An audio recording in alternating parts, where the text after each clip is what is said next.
Good evening, I'm Ali Chiasson. 3 people are dead and 2 more are injured after a collision between a city bus and a pickup truck in Welland, Ontario. The cause of the crash is not yet known, and police are working to identify the victims. People in the community tell CBC News that stretch of road has been a problem before. CBC's Nama Weingarten has the story. This dark stretch of Highway 58 marks where 3 people lost their lives Saturday night. Ontario Provincial Police say they got the call just before 10:30 p.m. At the scene, a Niagara transit bus and a pickup truck, in the aftermath of what they describe as a head-on collision that made the pickup truck flip over and catch fire, killing all 3 people inside.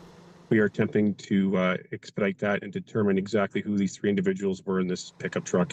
It's Thanksgiving long weekend, and as a father, a police officer, community member, I can't even imagine what the families will be going through. Police say the driver of the bus was airlifted to a hospital with life-threatening injuries. 1 passenger also taken to hospital, with the only other passenger on the bus getting released from the scene. As to what led to the tragedy. Well, right now the investigation is underway, and we are trying to determine exactly what caused this crash. We're obviously, putting the pieces of the puzzle back together. The Niagara Transit Commission say this involved an intermunicipal bus, with that section of the highway being used as a route between Welland and Port Colborne. Their general manager says these types of crashes involving their buses are rare. The general public and our riding public, don't have any reason to not feel safe on a public transit bus. Our drivers are very well trained and highly skilled at what they do every day in keeping people safe. But really, when you're on a bus, you're probably in one of the safest vehicles on the road. I also spoke with an organizer from the Transit Riders Group of Niagara who advocate for better public transit. He described the stretch of Highway 58 where the collision happened as an accident magnet, saying that the area between Kleiner Street and Forks Road East is known for speeding. That stretch of highway has reopened since the collision. Nama Weingarten, CBC News, Toronto. Toronto police have arrested a convicted sex offender who was on the run for months. This time, the man is the suspect in an indignity to a dead body investigation. He was charged with obstruct peace officer, improper, indecent, interfere with a dead body, assault, sexual assault, forcible confinement, and other threats. 52-year-old Régent Hermel Perron was arrested for allegedly not reporting and concealing a dead body inside a Riverdale apartment. Back in 2015, Perron was arrested for sexual assault with a weapon, kidnapping, forcible confinement, and assaulting a woman in his home. To Canadian media news now, comedian and talk show host Mike Bullard has died. Bullard hosted 2 popular late-night talk shows after performing as a stand-up comic for years. He branched into radio hosting Beyond the Mic with Mike Bullard on CFRB. That show was canceled in 2016 when Bullard was accused of harassing his ex-girlfriend, a Toronto journalist. He later pleaded guilty. Fellow comedian Mark Breslin remembers him as his friend. He should be remembered as a very sweet-natured guy with a real good heart that was really brutal on stage, which is what made him so great. Bullard went back to a career in stand-up, doing gigs with Yuck Yucks and humanitarian work in Ukraine eventually. His family says he was found dead at a residence where he was staying. The cause of death has not been released. Mike Bullard was 67. Reaction now is pouring in from Toronto's Jewish community after an elementary school for Jewish girls was hit by gunfire for a 2nd time this year. It happened on Saturday morning during one of the holiest days in the Jewish calendar. CBC's Tyreek Reed has the latest from the scene. No parent should ever have to be fearful sending their child to school. No child should have fear coming to school. It's been 24 hours since the Beis Mushka Elementary School for Girls became the target of gunfire. Now members of Toronto's Jewish community are asking one question. How many times will the students and staff of the school have to wake up to shattered windows and bullet holes before our leaders take real action? 3 times? 5 times? 10 times? This is the 2nd time the school was shot at this year. The first incident took place in May. This time, police say a suspect shot at the school before fleeing in a vehicle just after 4 a.m. Now wooden boards replace shattered windows again, an all too familiar scene for staff and students as they return to school tomorrow. The reality of Jewish life now includes the targeting of our schools with gunfire. It includes metal detectors and armed police officers at our synagogues when we go to pray. The incident happened as the community celebrated Yom Kippur, one of the holiest days in the Jewish calendar. As the holiday weekend wraps up, they say words of support are no longer enough, and all levels of government need to step up. They have the power to invest in greater policing and in prosecution resources to protect our community. The enforcement piece is the local level and the provincial level in terms of adjudicating these cases as they come up. The tools and resources are there for provincial and municipal bodies to do the enforcement pieces that they need to do to prosecute and continue. If there's more support that's needed from the federal government, we are happy to always sit down and work collaboratively. Police have not released suspect information and say the hate crimes unit will be assisting with their investigation. Tariq Reed, CBC News, Toronto. The federal Liberals have appointed a new campaign director ahead of an election expected in the next year. Veteran Liberal staffer Andrew Bevan gets the job after serving as a senior advisor to Prime Minister Justin Trudeau. He was also the chief of staff to Deputy Prime Minister Chrystia Freeland. His resume includes stints with former party leader Stéphane Dion and former Ontario Premier Kathleen Wynne. This comes after CBC News reported a growing number of members within the Liberal caucus that they're calling on Trudeau to step down as party leader, and a delay in filling that role of campaign director was one of the issues raised by those Liberal MPs.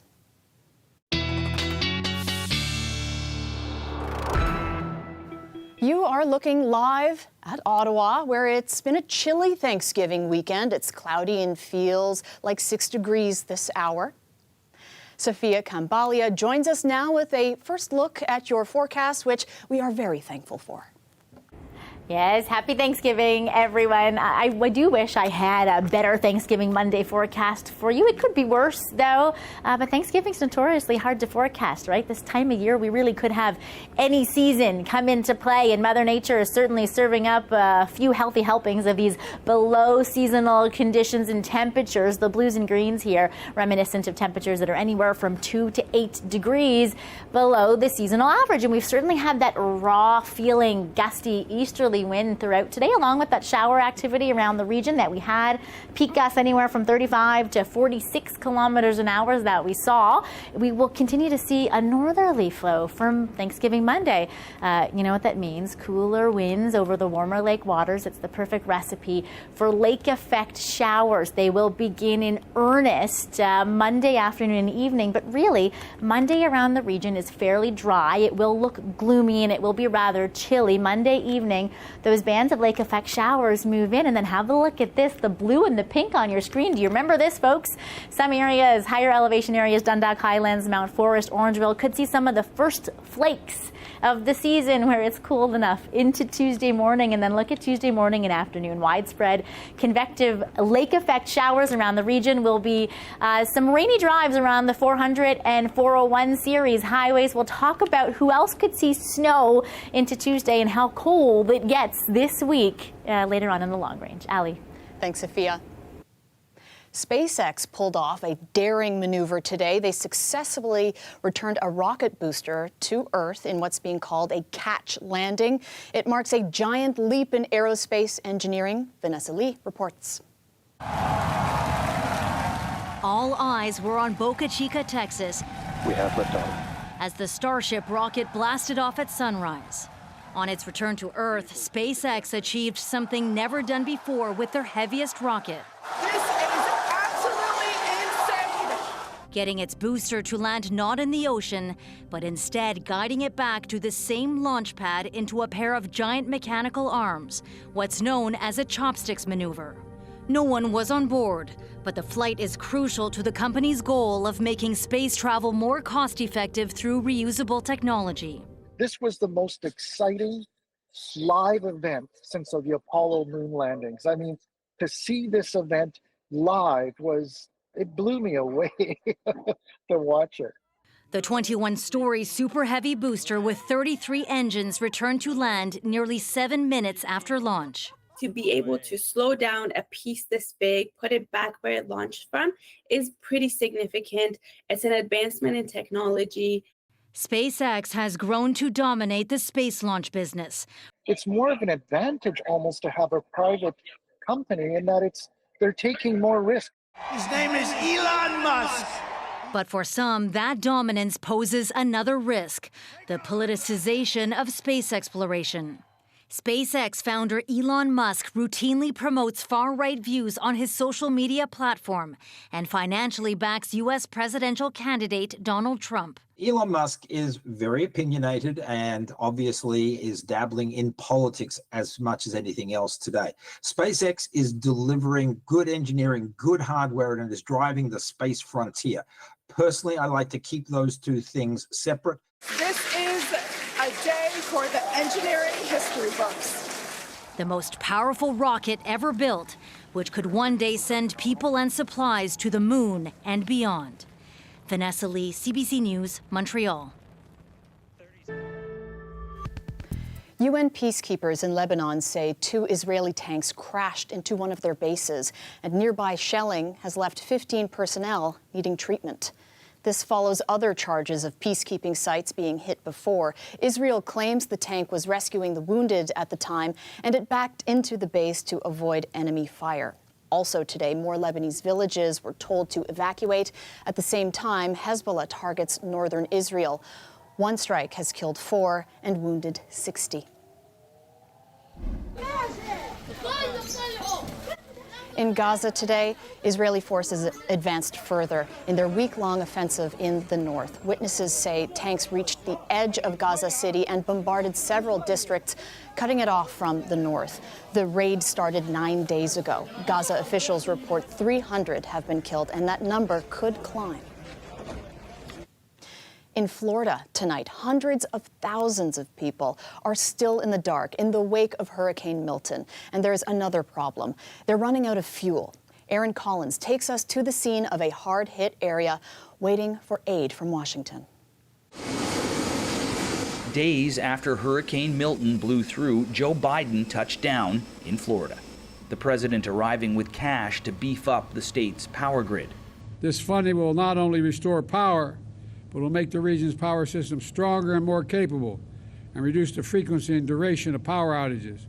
A pressing need, more than 1 million people still without power here, stalling efforts to pick up the pieces of their lives. We haven't had power since before the storm, and it's cooler outside than it is inside. 50,000 workers from around the U.S. and as far away as Canada working to get the lights back on. Fuel, another pressing concern for Floridians. Many stations bone dry. Long lines for those that still have gas. Police directing traffic. All the way at the end, first pump. The fuel shortage here more than an inconvenience for some. Trying to service customers and can't get fuel. That's the way life is today. We do what we can. On the other side of the state, people are cleaning up after the tornadoes that came in Milton's wake. It was like a train coming over my roof. At this home, a near miss. Just meters away, a hit. Over on the other side of the fence there, loss of life, right? Yes, sadly, yes, very sad. And I look at that and I just can't fathom being in a house that has collapsed. At least 6 people died in that neighboring community, enough to make someone think twice about sticking around. I don't think I'll buy a house and be here permanently. I want to be able to pick up and go. Well, that fear replaced by frustration at this community center, set up to help impacted Floridians get the help they need to rebuild. I'm telling you, it's broken. Our federal, state, and local levels, they're broken. Well, there is much to fix here in Florida, this state reeling from a devastating hurricane season that isn't over yet. That was Aaron Collins reporting from St. Petersburg, Florida, I should say. The cost of living in the GTA is already challenging for so many, but new research shows that life is much more expensive with a disability. Talia Ricci breaks down some of the findings. Franklin McFadden says he feels grateful for what he has, but knows himself and many others living with a disability could be doing much better. Well, I mean, for instance, the use of my wheelchair, when that has to get repaired, you know, I didn't choose to be a person in a wheelchair, and I don't profess to enjoy the fact that I have to use one. However, there are specific costs that somebody has to account for. Now, research by Wellesley Institute shows the cost of thriving in the GTA with a disability, not just surviving, can cost as much as 39% more than thriving without a disability. I felt the information was quite bang on. In fact, I don't think that all of the costs associated with a disability have been appropriately addressed. The research found that in Toronto, living a healthy, engaged life as a single working-aged adult with a mild to moderate physical or mental health disability can cost as much as $81,000 a year, compared to $62,000 without a disability. In Mississauga, it's even more expensive, as much as $116,000 a year with a disability versus $84,000 without one. We learned that people with disabilities have extra needs in all aspects of their health, that there were particularly extra costs in food and nutrition, transportation, housing, social participation, and saving for the future. I find that there's very little research done that include people with disabilities in Canada in general, but specifically to speak about the dire conditions in which many people with disabilities live due to the exclusion, systemic exclusion from beginning to end. Wellesley Institute's research, which included interviews and focus groups with disability advocates and people with lived experience, also found that because people with a disability often retire at an earlier age, they have higher retirement savings needs. Individuals, communities, employers, and governments all have a role to play. There are around 8 million Canadians who are living with a disability, and the evidence shows that they're not thriving. And when people don't have access to the resources that they need to live a good life, they have to make choices that compromise their health. A sentiment that resonates with Franklin, who knows firsthand what making those compromises feels like. If we want to start anywhere, we need to give people adequate resources to at least lift them out of poverty. We don't choose the lives that we live, we just want to make the best choices and the best attempts at living the good life. Talia Ricci, CBC News, Toronto. Now, what's Thanksgiving without turkey drives? This long weekend saw lots of community initiatives to help families put food on the table. This is an annual event to help the neighborhood celebrate Thanksgiving. We give away 300 turkeys and various condiments to those who have registered. It is ideally for families in need, and we just want to make sure that they can enjoy the holiday just like everybody else. The Thanksgiving Turkey Drive at Downsview Park has been running for 17 years, and with the demand of food banks increasing by 51% year over year, many families have scaled back this Thanksgiving, but thanks to the Turkey Drive this year, about 300 families were taken care of. Raptors icon Vince Carter has been given a huge honor today as he takes his rightful place among the legends of the sport at the Basketball Hall of Fame. Please welcome Vince Carter. And the accolades will keep on coming. Vince Carter's number will be retired at a ceremony next month when his jersey will be lifted up to the rafters at Scotiabank Arena. He led the Raptors, of course, to their first ever playoff appearance, became a legend of the NBA's slam dunk contest in 2000. The 8-time NBA All-Star took a moment to thank who, of course, the Raptors. And then the Raptors.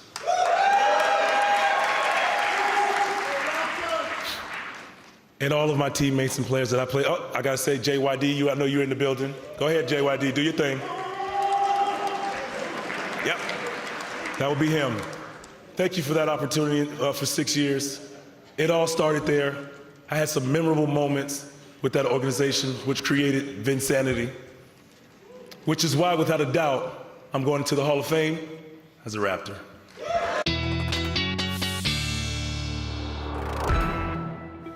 We go now to Niagara Falls, where there's some light rain and it's feeling like 9 degrees. Sophia is back now with a look at your forecast for the week, and I'm sorry to say it's not looking all that nice, is it? Al, yes, I promised you earlier all the gory and even snowy details. The saving grace, though, is Monday throughout the day is mainly dry across the region. You'll have that really cool northwest flow and incoming isolated lake effect showers.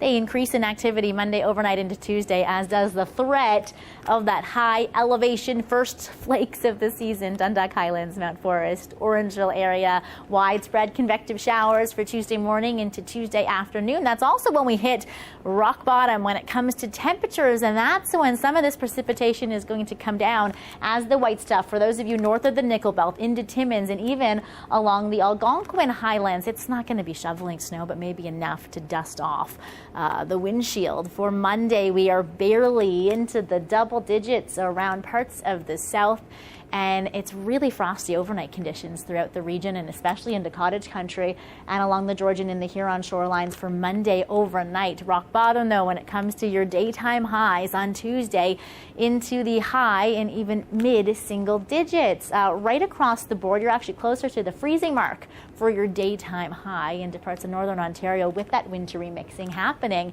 And there's more of the same for Wednesday. So it got me thinking, how long has it been since we have had a single-digit daytime high? It's going to feel foreign for many of you. It was back at the end of April. That was the last time we had a single-digit daytime high. It is going to feel very chilly for many of you. And look at this. Temperatures are anywhere from 2 to 8 degrees below seasonal on Wednesday. Not a ton of rain to write home to mom about. Again, though, more for any of you in those lake effect bands. It's this cool lobe of Arctic air, while some in the prairies are basking in 20-degree warmth for Thanksgiving Monday. The battle of two extremes. There is light at the end of the tunnel, though, after the cool conditions midweek. Plenty of sunshine, and we are back up above seasonal for a brief stint into next weekend, also in the nation's capital region and into parts of southwestern Ontario. So enjoy that for outdoor activities next weekend. Allie? Thank you. That's our show for you tonight. Thank you so much for watching.